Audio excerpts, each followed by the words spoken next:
Nemesis, log number 4-33. She takes me by the hand to a meeting place where all parties shall unite, compromises met, and peace treaties signed. I follow like a googly-eyed pet, docile and obedient.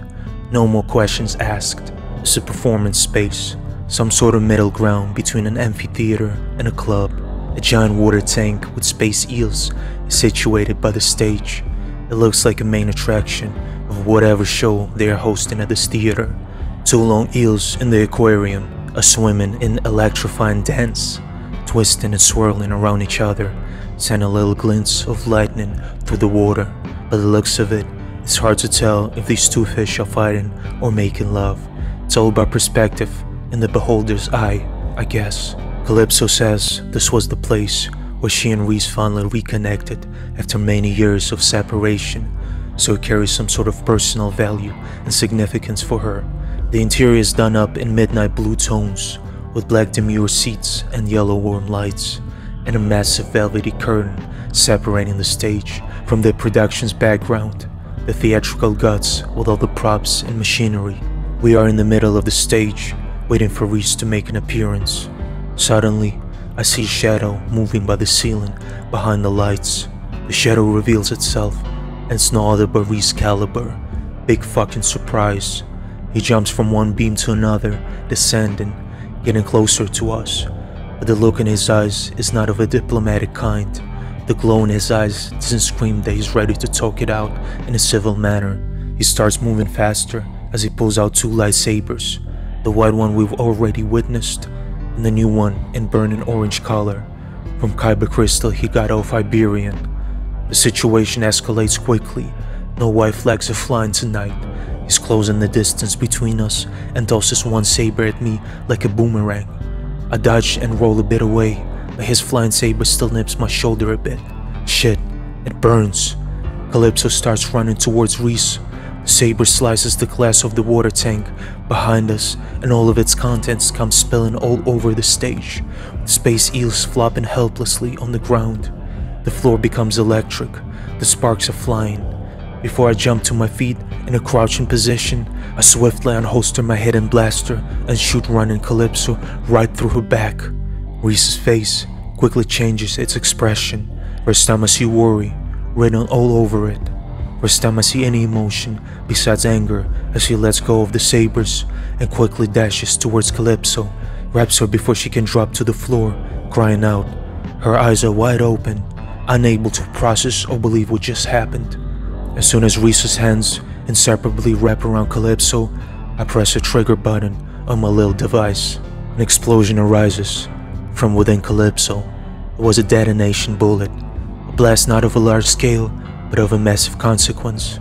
Her whole body disintegrates.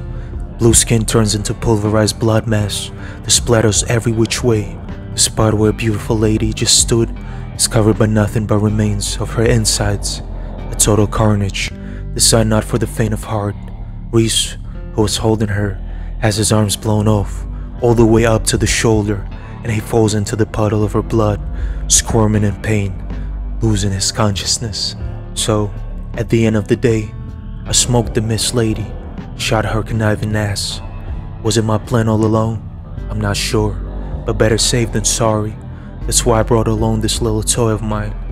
I was trying to give her a benefit of the doubt, hoping for the best, but expecting the worst. So it happened. They thought I was weak and helpless, since I've been playing alone, letting myself fall into their trap. So she let her guard down too. Big fucking mistake.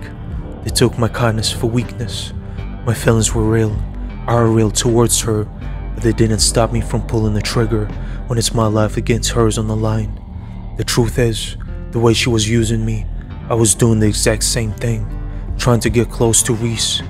I'm not gonna lie, when I sit here and say that I didn't enjoy the thrill at first, the emotion, the worries, the unexpected, but it got old pretty fast, and I didn't want to deal with it any longer. I didn't care for the credits either.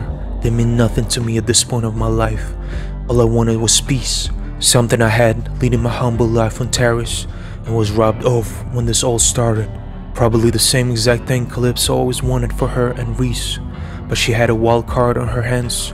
She surely cared for much more than she would have ever done for me, so she had to let me be a sacrifice to calm the beast, to end the streak of violence with a bang, myself being the dessert served on a festive platter, the last meal of choice.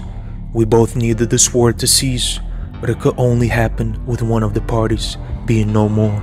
I'm not a sentimental man either. One thing is to break the rules to keep innocent ones alive. Another is to hope the monsters will change their ways. Falling for the trickery once was more than enough of a lesson to never let that happen again. After my retirement from the big leagues, I've gone soft over time. I'll be the first one to admit it. Trying to shed my former self, forget my previous employment while working a regular civilian gig. I've gone vulnerable and she was able to seduce me, charm me with her undeniable magic I fell for. But now I'm sharp as a butcher's knife and can't let that happen again. I'm back to being old cold blood judo. I've also never claimed to be a good man, never dared to. I have my principles, but I've done enough damage to others in my lifetime to pretend to be some sort of a righteous example or a role model. I'm a selfish piece of shit, aren't we all? It's only a matter of the degree. Some cases are more extreme than others. When your back is against the wall, so close that its surface is pressing down your spine, so hard that you can't weasel your way out, so all you can do is kill to survive. At least that's what I tell myself to feel better, to get sleep at night. Fear and perseverance. Nemesis.